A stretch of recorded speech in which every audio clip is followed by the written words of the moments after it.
हर खबर पर बाज सी नजर, आपकी, इनकी, उनकी, सबकी खबर पर नजर। सामाजिक समस्याओं का समाधान करने वाला, सभी असावधानियों पर सावधान नजर। पारदर्शी कार्यक्रम सावधान नजर, हर मुद्दे पर आपके अपने चिरंजीत सिंह की सावधान नजर। 1 to all promoters and developers private limited 100 गज का फुल्ली फर्निश्ड फ्लोर NH24 पर वर्धा एनक्लेव में सिर्फ 18 लाख रुपए में 6 महीने की आसान किश्तों पर। संपर्क करें 9213247209। क्या आपके पास है कोई हुनर या कोई कला जो आप दुनिया को दिखाना चाहते हैं? अगर आप गायक हैं या संगीतकार या मिमिक्री आर्टिस्ट या हास्य कलाकार या फिर डांसर, तो संपर्क करें सावधान नजर 9213247209। Email ID savdhannazar@gmail.com।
दोस्तों, सावधान नज़र में आज हमारे साथ वरुणेंद्र कथुरिया, जो कि एक सीनियर पत्रकार हैं, इनसे बात करते हैं।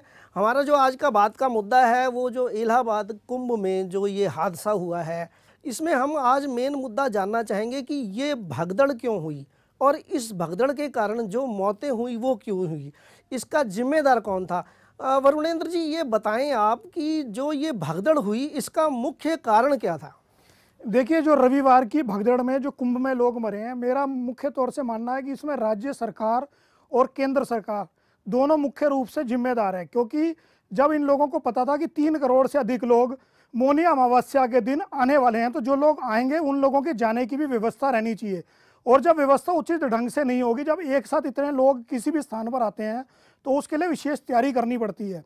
सरकार ने इसके लिए जो भी विशेष तैयारी की बात करी हो, पर वो तैयारी धरातल पे कहीं भी दिखाई नहीं दी। क्योंकि दुर्घटना के बाद लोगों को अस्पताल ले जाने में जिस तरह से घंटों का समय लगा, उससे मरने वालों की संख्या अधिक हो गई। और सरकार को जब पता था कि गाड़ियां लेट हो रही हैं, स्टेशन पे जगह नहीं है, तो उन्हें बाहर प्लेटफॉर्म के बाहर, स्टेशन के बाहर रोकने की व्यवस्था करनी चाहिए थी। उसके लिए बाड़े बनाने चाहिए थे। और विशेष ट्रेनें चलाने का अर्थ ये नहीं होता कि आप 10 या 20 ट्रेनें चला देंगे तो जहां पर लाखों की संख्या होगी, एक ट्रेन के अंदर 2500 से ज़्यादा आदमी आप कैरी नहीं कर सकते। जबकि सरकार जिस तरह की सीटिंग अरेंजमेंट की बात करती है, उस तरह से कुल 1200 ही आदमी एक ट्रेन में जा सकते हैं। तो इस तरह से अगर 25 या 50 ट्रेनें चलाने से भी इतनी बड़ी संख्या को नियंत्रित नहीं किया जा सकता था। तो इसके लिए मेरा तो यही मानना है कि केंद्र और राज्य सरकार दोनों ही संयुक्त रूप से दोषी हैं। जैसा कि जिम्मेदारी दी गई थी आजम खान जी को कि भाई आप मेला प्राधिकरण की देखरेख करेंगे, और उन्होंने इस्तीफा दे दिया मेला प्राधिकरण से, क्या उनकी जिम्मेदारी ये मेला प्राधिकरण पे इस्तीफा देने से खत्म हो जाती है? क्या कहना चाहेंगे? नहीं, अगर इस्तीफे का नाटक ही करना था तो कम से कम मंत्री पद से इस्तीफा देते। मेला तो 1 महीने का समय है, जिसमें से आधा समय गुजर चुका है। उसके इस्तीफे देने का तो कोई अर्थ नहीं, क्योंकि जो कमाने का दौर था, जिस दौरान में सारी व्यवस्थाएं करनी थी, वो दौर तो उन्होंने एंजॉय कर लिया। अब तो उस इस्तीफे का कोई अर्थ नहीं बनता। इस्तीफा तो देखिए लाल बहादुर शास्त्री ने या माधवराज सिंधिया ने रेल दुर्घटना होने पर भी दिया। इस्तीफे का अर्थ होता है कि उस जिम्मेदारी को पूर्ण रूप से लेना। जिसको भी इस्तीफा देना चाहिए था उसको मंत्री पद से इस्तीफा देना चाहिए था, चाहे वो पवन कुमार बंसल हो और चाहे वो आजम खान जी हो। क्या कहना चाहेंगे आप, इसकी जो मेन मुख्य दोषी कौन है, इस भगदड़ का दोषी कौन है और इन मौतों का दोषी कौन है? मैंने जैसे पहले ही कहा कि इन मुख्य दोष है वो किसी को दिया जा सकता है तो वो दोनों ही मंत्री हैं, क्योंकि जो व्यवस्था का जिम्मेदार होता है वही दोषी होता है। दोषी उसके लिए प्रशासन ही दोषी है, क्योंकि चाहे वो रेल प्रशासन हो और चाहे वो राज्य प्रशासन हो, और जो दो मंत्री इनको देख रहे थे वही मुख्य रूप से इसके लिए दोषी हैं। अब इस तरह की दुर्घटनाएं पहले भी होती रही हैं, छठ पर भी होती रही हैं, इस तरह की दुर्घटनाएं हज पर भी होती रही हैं, लेकिन सरकार आज तक इन बातों पर चेती क्यों नहीं? क्या कहना चाहेंगे आप? देखिए, जब तक सरकार उन दुर्घटनाओं को गंभीरता से नहीं लेगी तब तक ये दुर्घटनाएं कभी नहीं रुकेंगी। मैं आज भी देखकर हैरान हूं कि लोग राज्य सरकार केंद्र पे और केंद्र सरकार राज्य पे दोष मढ़ रही है। अभी भी मेले के अंदर 15 दिन का समय बाकी है और काफ़ी बड़ी संख्या में लोग अभी भी आने वाले हैं। उसके लिए ऐसी दुर्घटना आगे ना हो, उसके लिए कोई योजना नहीं बनाई जा रही, उसके लिए कोई तालमेल नहीं किया जा रहा कि उस दुर्घटनाओं को आगे भविष्य में रोका जा सके। इसको लेकर भी कोई गंभीर चिंतित नहीं है। यहाँ सिर्फ राजनीति हो रही है कि अपना दोष दूसरे के सिर मढ़ने का काम किया जा रहा है। इसका समाधान क्या कह सकते हैं आप, अपने हिसाब से बताएं, इसका समाधान किस प्रकार किया जा सकता है कि सभी लोगों को रहना, खाना, पीना, सोना, ये सारे इंतजाम किस प्रकार ठीक किए जा सकते थे? देखिए, जब कई सालों पहले से पता होता है कि कुंभ मेला लगने वाला है, क्योंकि अचानक नहीं लगता है, इसकी समय की सूचना बहुत पहले से रहती है, और जो भी लोग इस मेले में आते हैं वो बिना बुलाए आते हैं, उनको पहले से पता होता है मेला लगने वाला है, तो राज्य सरकार और केंद्र सरकार को पता होता है। पर राज्य और केंद्र सरकार मिलकर संयुक्त रूप से कोई व्यवस्था नहीं जमाते कि किस तरह से इस मेले को सक्सेस किया जा सके, ज़्यादा से ज़्यादा लोगों को सुरक्षित किया जा सके। अभी भी मैंने जैसे कहा कि बचे हुए समय के लिए भी वो लोग कोई ऐसी योजना नहीं बना रहे कि जो यात्री आने वाले हैं उनके लिए बसों की क्या व्यवस्था होगी, उनके लिए ट्रेन की क्या व्यवस्था होगी, ये सरकार को सोचना चाहिए। क्या व्यवस्था कैसे करें आप अपने? नहीं, जैसे मैंने कहा ना, आपदा प्रबंधन की स्थिति होती है, आपदा प्रबंधन की तरह इन्हें अलग रूट रखना चाहिए था कि अगर दुर्घटना होगी तो एम्बुलेंस के जाने के लिए क्या मार्ग रहेगा, कौन से नए प्लेटफॉर्म बढ़ाने चाहिए थे, प्लेटफॉर्मों का विस्तार करना चाहिए था। जब तक आप आपदा प्रबंधन के हिसाब से योजनागत नहीं करेंगे, क्योंकि अगर किसी भी स्थान पर अगर 1 करोड़ आदमी आ जाएंगे तो 1 करोड़ आदमी या 3 करोड़ आदमी कोई कम नहीं होता। उनके लिए व्यवस्था के लिए एक आपको युद्ध स्तर पर काम करना पड़ता है। कुल 10 करोड़ आदमियों के आने की उम्मीद है इस मेले में, लगभग 10 करोड़। तो क्या 10 करोड़ का इंतजामात सरकार ने किए हैं? क्या आप क्या समझते हैं? देखिए, सरकार के तो पोल खुल चुकी है इस दुर्घटना से। जो विदेशी मीडिया आ रखा था, जो लोग वहाँ आ रखे थे, और मरने के बावजूद भी लोगों को जिस तरह से अव्यवस्था में रहना पड़ रहा है, आज भी रहना पड़ रहा है कि लोग प्लेटफॉर्म पर रह रहे हैं। जो लोग मृत्यु हो गई, जिन लोगों के, उनके परिवार के लिए कुछ नहीं किया जा रहा है। तो व्यवस्था की तो पोल खुली चुकी है। व्यवस्था के लिए तो स्पष्ट दिख रहा है कि सरकार ने जितने भी व्यवस्था के ढोल पीटे हों वो सब ढोल फेल हो चुके हैं। सरकार और राज्य सरकार की जो व्यवस्था होनी चाहिए थी उस दृष्टि से व्यवस्था नहीं बन पाई है। अब जैसा कि आपने कहा व्यवस्था नहीं है, जैसा कि आपने कहा 10 करोड़ लोग आ रहे हैं, उनकी व्यवस्था नहीं है, लेकिन जो ये दुर्घटना हुई है, इनके जो दोषी लोग हैं, इनके साथ क्या कानूनी कार्रवाई होनी चाहिए आपके हिसाब से? जब तक कानूनी कार्रवाई तो तब हो सकती है जब कोई न्यायिक इसके लिए आयोग बनाया जाए। जब एक दूसरे पे अब जिम्मेदारी को टालते रहेंगे तब तक कार्रवाई तो तब होगी ना जब जिम्मेदारी निर्धारित हो। कोई न्यायिक जांच आयोग किसी जस्टिस के उसमें बनाना चाहिए, वो तय करे कि इसमें असली जिम्मेदार कौन है। जब जिम्मेदारी तय होगी तभी उसके ऊपर कार्रवाई की जा सकती है। इस प्रकार की जितनी भी मौतें होती हैं तो उसका जिम्मेदार क्या मंत्रियों को नहीं माना जाना चाहिए, और उनको मानकर क्या उनको सजाएं नहीं दिलवानी चाहिए? बिल्कुल, मेरे तो उन परिवारों के साथ संवेदना है जिनके परिवार के सदस्य इस दुखद घटना में मर गए। मेरा तो सरकार से यही कहना है कि इस पर राजनीति ना करके सही माने पर एक निष्पक्ष जांच आयोग बनाकर और दोषियों को कड़ी कार्रवाई देनी चाहिए। और जब वो कार्रवाई होगी और दोषियों को सजा मिलेगी तो आने वाले जो इस तरह के मेले या आयोजन होंगे उसमें लोग अपने को सुरक्षित महसूस कर सकेंगे। देखिए, जिस समय स्नान हो रहा था वहाँ पर जितने भी घाट थे वहाँ पर हजारों नहीं लाखों और करोड़ों की तादाद पर लोग स्नान कर रहे थे। वहाँ पर कोई भगदड़ नहीं मची, वहाँ पर कोई ऐसा हादसा नहीं हुआ, लेकिन प्लेटफार्म पर ही ये जो हादसा हुआ इसका मुख्य कारण जो लाठीचार्ज किया गया, पुलिस के द्वारा लाठीचार्ज किया गया, वो इसका कारण बना। और ये लाठीचार्ज के जो भी दोषी हैं इनके विषय में आप क्या कहना चाहेंगे? नहीं, ये तो मैंने कहा ना कि जांच से ही चीज़ें निकल कर आएंगे कि लाठीचार्ज क्यों हुआ, प्लेटफॉर्म अचानक समय पर क्यों बदला गया, इतनी बड़ी संख्या में भीड़ को क्यों प्लेटफॉर्म पर जाने दिया गया? आपने बहुत उचित बात कही कि इतनी बड़ी संख्या में भी लोग घाट पर नहा रहे थे, करोड़ों की संख्या पर भी लोग घाट पर नहाने के दौरान, देखिए घाट पर कोई दुर्घटना नहीं हुई। जहां पर दुर्घटना का सबसे ज्यादा भय रहता है, सबसे ज्यादा दुर्घटना की जो संभावना होती है घाट पर होती है। घाट पर दुर्घटना ना होकर रेलवे प्लेटफॉर्म पर हुई, जिसको कि सरकार नियंत्रित कर सकती थी। जब भीड़ अधिक संख्या में प्लेटफॉर्म में जा रही है तो उसे स्टेशन के बाहर रोकने के लिए सरकार को उचित व्यवस्था करनी चाहिए थी, और दुर्घटना अगर हो जाए तो उसके घायलों को ले जाने के लिए एक अलग मार्ग की व्यवस्था करनी चाहिए थी। दोनों ही स्थितियों के लिए सरकार फेल साबित हुई है। लगभग 16 के करीब पंटून पुल बनाए गए थे लोगों के आने जाने के लिए, 16 के करीब, और उन पुलों पर भी कोई दुर्घटना नहीं हुई। इसका मतलब जो रेल प्रशासन है जिसने वहां पर लाठीचार्ज करवाया और लोगों को सही तरीके से अरेंज नहीं किया, मुख्य दोषी तो फिर वही साबित होता है। राज्य प्रशासन की भी दायित्व बनता है, क्योंकि जब उसको दिख रहा है कि एक साथ इतने लोग मेले में स्नान करने के बाद रेलवे स्टेशन की तरफ जाएंगे, तो उसको दोनों तरफ से एंट्री को रोककर एक तरफ से एंट्री करनी चाहिए थी। और स्टेशन में घुसने से पहले तक राज्य सरकार की जिम्मेदारी होती है कि जब अधिक संख्या में लोग जा रहे हो तो उन्हें रोका जाए, उनके लिए बाड़े बनाए जाएं कि कौन सा आदमी किस बाड़े में रहेगा, वो कौन सी ट्रेन के लिए जाएगा, जब जिस ट्रेन का समय हो उसको छोड़ना चाहिए। तो इसमें राज्य सरकार और केंद्र सरकार मेरी दृष्टि से दोनों ही सामान्य रूप से दोषी हैं। जैसा कि वरुणेंद्र जी आपने कहा कि दोनों सरकारें इसमें दोषी हैं, और हम ये भी बात कर चुके हैं कि इनको सजाएं मिलनी चाहिए, लेकिन किसी के द्वारा, किसी राज्य सरकार के द्वारा या केंद्र सरकार के द्वारा, क्या आप समझते हैं ऐसा कुछ निर्धारित किया जाएगा? क्या लगता है आपको? चिरंजीव जी आपकी बात से सहमत हूं। आज तक भारत में हादसों से कभी सबक नहीं लिया गया। इस तरह के हादसे भारत में प्रत्येक वर्ष होते रहते हैं, और रेलवे स्टेशन पर भगदड़ की स्थिति के मामले बहुत ही अधिक हैं। इसलिए सरकार कभी भी इस प्रकार के हादसों से अगर सबक लेती तो इस प्रकार के हादसों को नियंत्रित किया जा सकता था। पर मैंने कहा ना, यार राजनीति अधिक होती है, एक दूसरों के ऊपर दोष प्रत्यारोप की स्थिति बनाई जाती है। उसका दायित्व लेकर उसके लिए आगे के लिए योजना बनाकर उसको नियंत्रण किया जाए, उसकी दृष्टि से कोई काम करने को तैयार नहीं है।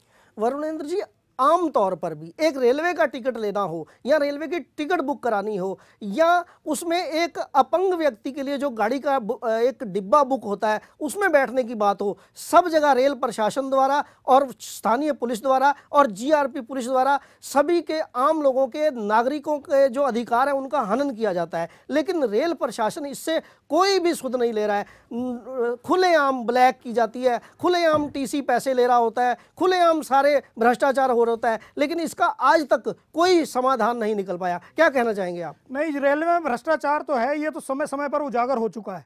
रेलवे अपनी तरक्की के लिए कुछ नहीं करना चाहता। रेलवे के पास जितने संसाधन हैं उस दृष्टि से उस पर गाड़ियां नहीं है। हर साल बिहार जाने वाले छठ के यात्री दिल्ली में, बिहार में और बॉम्बे में सब जगह परेशान होते रहते हैं। सरकार कोई ऐसी व्यवस्था नहीं कर पाती कि इन अवसरों पर भी विशेष ट्रेनें चला पाए।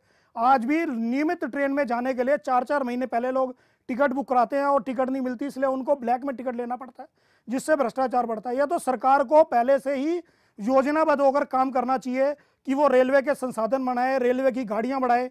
रेलवे राजनीति का एक प्लेटफॉर्म बन गया है। जिस भी दल के व्यक्ति को रेल मंत्री का पद मिलता है वो अपने क्षेत्र के हिसाब से, अपनी सुविधाओं के हिसाब से उसका उपयोग करता है। इसलिए रेलवे का जो विकास होना चाहिए था, उस दृष्टि से रेलवे का विकास ही नहीं हुआ कि इस तरह का इंफ्रास्ट्रक्चर खड़ा हो पाता। 1947 से पहले जो रेल मार्ग बनाए गए, लगभग जो पहाड़ी इलाकों में, जैसे देहरादून तक रेल गई, उसके आगे रेल नहीं जा सकी। जैसे शिमला तक रेल गई, उससे आगे रेल नहीं जा सकी। जैसे दार्जिलिंग तक रेल गई, उससे आगे रेल नहीं जा सकती। तो क्या कारण रहे ऐसे कि अंग्रेजों ने तो इतने कम संसाधनों में भी रेल लाइनों को कहां का कहां पहुंचा दिया, और ये भारत सरकार जिसके पास पूरे संसाधन है और रेलवे के पास अत्यधिक पैसा आ रहा है, फिर भी ये लोग उन संसाधनों का उपयोग करते हुए रेल की लाइनों को आगे नहीं जा पा रहे। इसके बारे में आप क्या कहना चाहेंगे? नहीं, आपका कहना बिल्कुल सही है। सिर्फ कश्मीर के अंदर जो है भारत सरकार रेल ले जा पाई है, बाकी किसी भी पहाड़ी राज्य तक रेल नहीं जा पाई है। जबकि आप पड़ोसी राज्य चीन को देखेंगे तो तिब्बत जैसे दुर्गम स्थान तक वो रेलवे को ले जा चुका है। इसलिए आज बार बार प्रश्न उठता है कि अगर युद्ध की कभी स्थिति बनी तो रेलवे क्या हमारी भारतीय सेना के लिए मददगारक सिद्ध हो पाएगा? तो इसका उत्तर हमेशा ना में निकलता है, क्योंकि भारत ने उस तरह का रेलवे का विकास नहीं करा कि रेलवे को जहां तक पहुंचना चाहिए था वहां तक रेलवे अपनी संसाधनों को नहीं ले जा पाई, नए मार्ग नहीं बना पाई। इसलिए आपकी बात बड़ी उचित है कि जो भारत सरकार को रेलवे की दृष्टि से करना चाहिए था, वो पिछले काफी लंबे समय तक रेलवे में ऐसा कोई नया काम नहीं हुआ कि जिसके लिए रेलवे की प्रशंसा की जा सके। चाइना और जापान की हम बात करते हैं तो वहाँ पर 350 और यहाँ तक कि 350 किलोमीटर प्रति घंटा की रफ्तार तक ट्रेन चल रही है, और हमारे देश में ये स्पीड 150 से ऊपर नहीं जा पा रही। क्या समझते हैं, क्या कारण होगा इसमें? नहीं, बुलेट ट्रेन तब तक भारत में नहीं बन सकती जब तक कि उस तरह की व्यवस्था नहीं बनाई जाएगी, क्योंकि आप देखेंगे अभी भी रेल दुर्घटनाओं का जो आंकड़ा है वो बहुत बड़ा है। रेलवे के बहुत बड़े ऐसे क्षेत्र हैं जहां पर कि फाटक जो है उस पर कोई गार्ड नहीं है, जिसकी वजह से वहां दुर्घटनाएं होती हैं।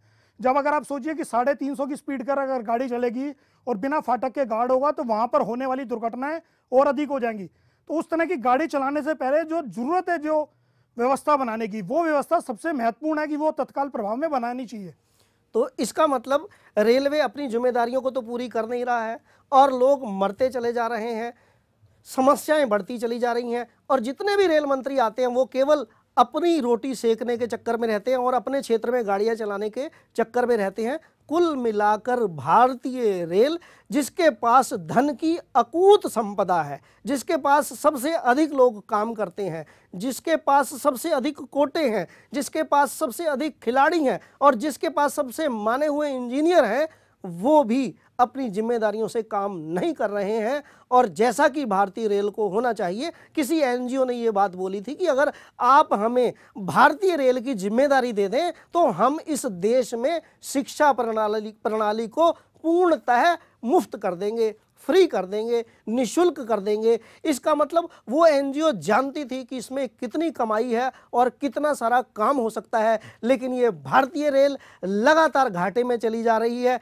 ये भारतीय रेल लोगों के लिए जो आशा अनुरूप कार्य नहीं कर पा रही है। आज भी हजारों लोग ट्रेनों की छतों पर जाते हैं, कई बार बिजली की तारों से टकराकर मरते हैं, कई बार सुरंगों में उनकी मौत हो जाती है। तो दोस्तों, भारतीय रेल, जिसको हम 4 भागों में बांटा गया है और 5 भागों में बांटा गया है भारतीय रेल को, लेकिन ये भारतीय रेल हमारे देश की जनता के लोगों के लिए कुछ भी नहीं कर पा रही है और लूट, भ्रष्टाचार, चोरी, ठगी बढ़ती चली जा रही है। नौकरी के नाम पर हो, चाहे टिकट बुकिंग के नाम पर हो, चाहे ठेकों के नाम पर हो, चाहे किसी और चीज़ के नाम पर हो, क्योंकि सबसे बड़े ठेके भी रेलवे में ही दिए जाते हैं। कई प्रकार की जो फंडिंग है वो रेलवे से ही होती है, सब कुछ ये रेलवे से ही हो रहा है। तो दोस्तों, रेल विभाग के लिए जो वरुणेंद्र जी ने बोला कि भाई इसको सुधारा जाना चाहिए, सुधारा जा सकता है, लेकिन सुधारा जा नहीं रहा है। पवन बंसल जो कि रेल मंत्री हैं और आजम खान जिन्होंने कुंभ का ठेका लिया था, उन पर कानूनी कार्रवाई होनी चाहिए, क्योंकि ये मौतें नहीं, ये हत्याएं हैं, ये हत्याएं मानी जाएंगी। क्यों?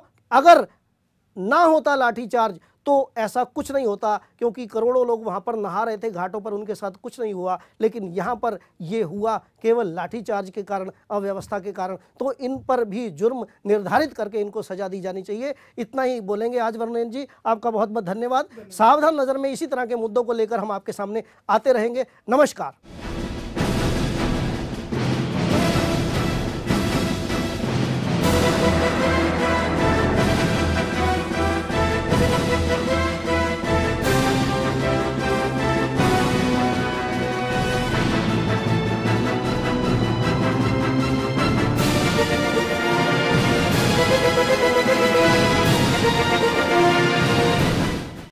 One two all promoters and developers private limited 100 गज का फुल्ली फर्निश्ड फ्लोर NH24 पर वर्धा एनक्लेव में सिर्फ 18 लाख रुपए में 6 महीने की आसान किश्तों पर। संपर्क करें 9213247209। क्या आपके पास है कोई हुनर या कोई कला जो आप दुनिया को दिखाना चाहते हैं? अगर आप गायक हैं या संगीतकार या मिमिक्री आर्टिस्ट या हास्य कलाकार या फिर डांसर, तो संपर्क करें सावधान नजर 9213247209। Email IG savdhannazar@gmail.com।